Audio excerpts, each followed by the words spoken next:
I was just watching Basketball Facts. Shout out to Basketball Facts.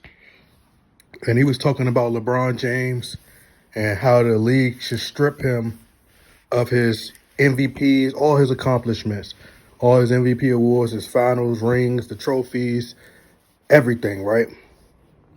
But I don't think that the NBA is going to go that route in terms of stripping LeBron James of all his accomplishments if if he's found guilty on taking performance enhancement drugs, right? The reason I don't think that they'll do that is because what's done has already been done, right? So it's not like you can go all the way and rewind all the way back and take those awards away. But what will happen is right now, if you go on your phone and you research the most home runs in MLB history, and what do you see? The name that's standing at the top is Barry Bonds. Now, Barry Bonds at one particular time was found guilty on taking PEDs, taking steroids throughout his career. But if you notice, they never wiped away Barry Bonds' records. They never wiped away Barry Bonds' accomplishments. All of that stuff is still on his resume. But that stain will never go away in the mind of the people, in the heart of the people.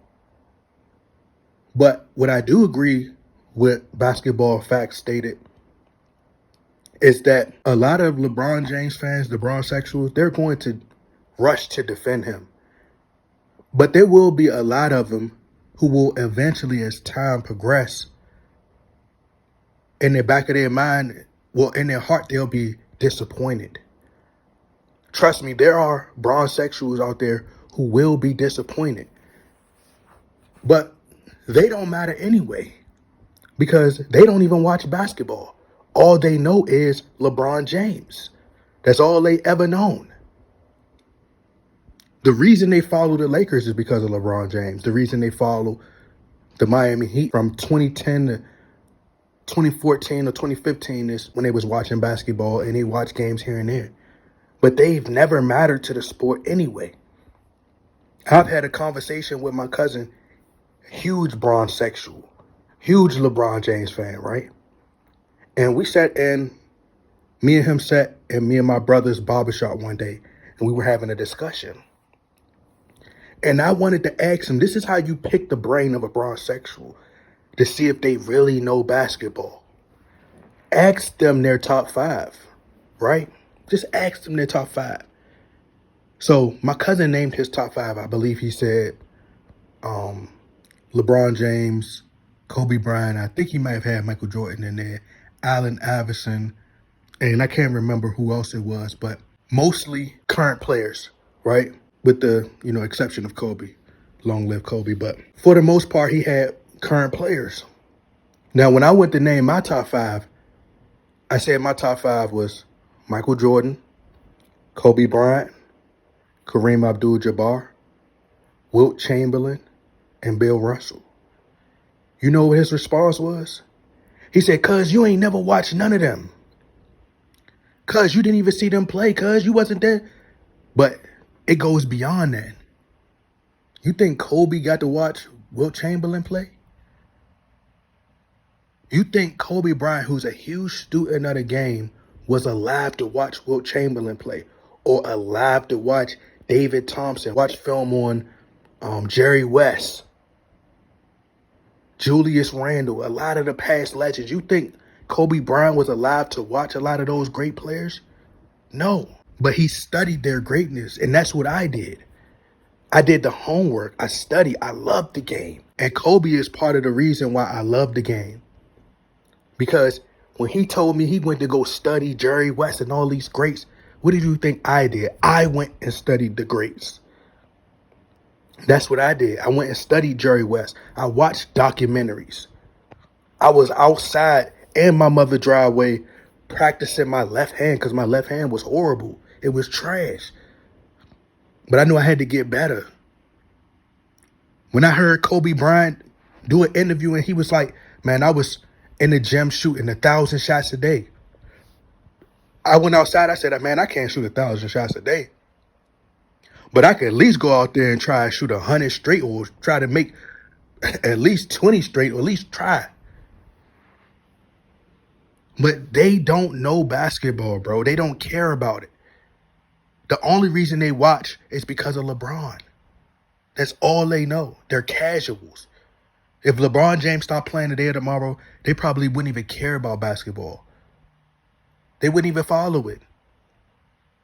But as I said, not to get too far off topic, I don't think that they're going to strip LeBron James of his accomplishments. All that's going to happen is it's just going to be an asterisk by a lot of his accomplishments. So when you do the history, first and foremost, when you have a debate, a GOAT discussion, LeBron James is not even going to be taken serious. He's not going to come up. Nobody's going to mention LeBron James in the GOAT discussion.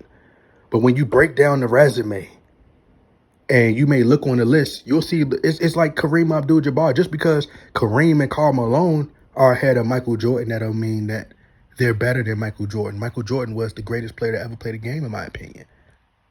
But I wasn't even the biggest Michael Jordan fan, but I never disrespected him.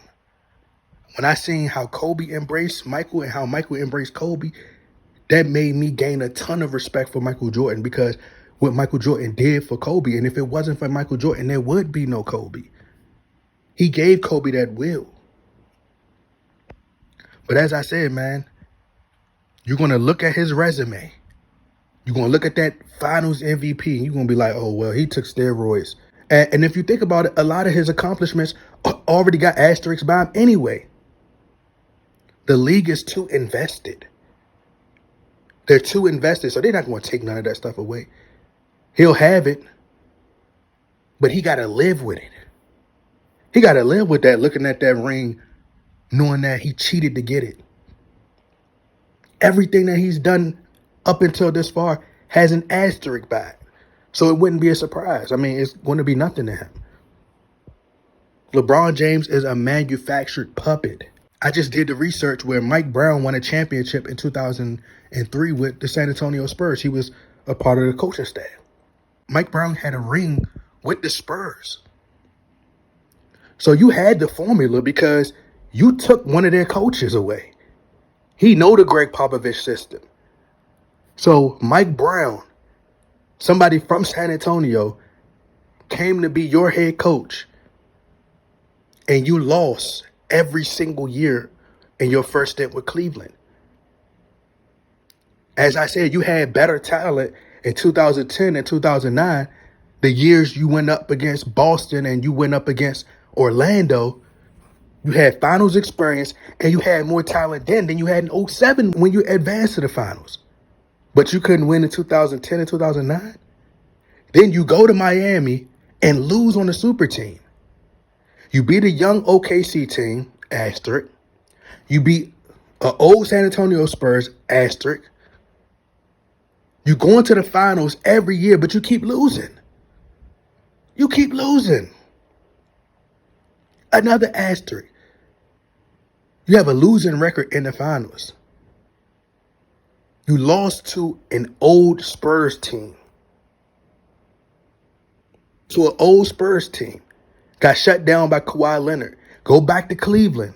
Trade Andrew Wiggins, who, by the way, goes on to become an all-star under Steph Curry, who nobody has in their top 10, by the way, which is crazy. But let's continue. You go back to Cleveland. You lose. You lose. Then you win the following year because the NBA suspended Draymond Green, and then Andrew Bogut went down. Another asterisk. Then you quit again, go to Los Angeles, and get a Mickey Mouse ring. But you've missed the playoffs every year you've been with the Lakers except for 2020 and get a Mickey Mouse ring. Another asterisk. So you got a bunch of asterisks anyway. But the NBA isn't going to do anything about it. They're going to allow him to keep his records. They're too invested, and at the end of the day, if they take away LeBron James' accomplishments, how does that make them look? Because, he's been doing it. He's been doing it the entire time under the NBA's umbrella, and they put all the money into it. So it's like they was all in it with him. So that means everybody should have to go down. So they ain't going to take away his accomplishments. They're going to let him have it. But he's going to have to sit in sorrow. He's going to have to sit in shame.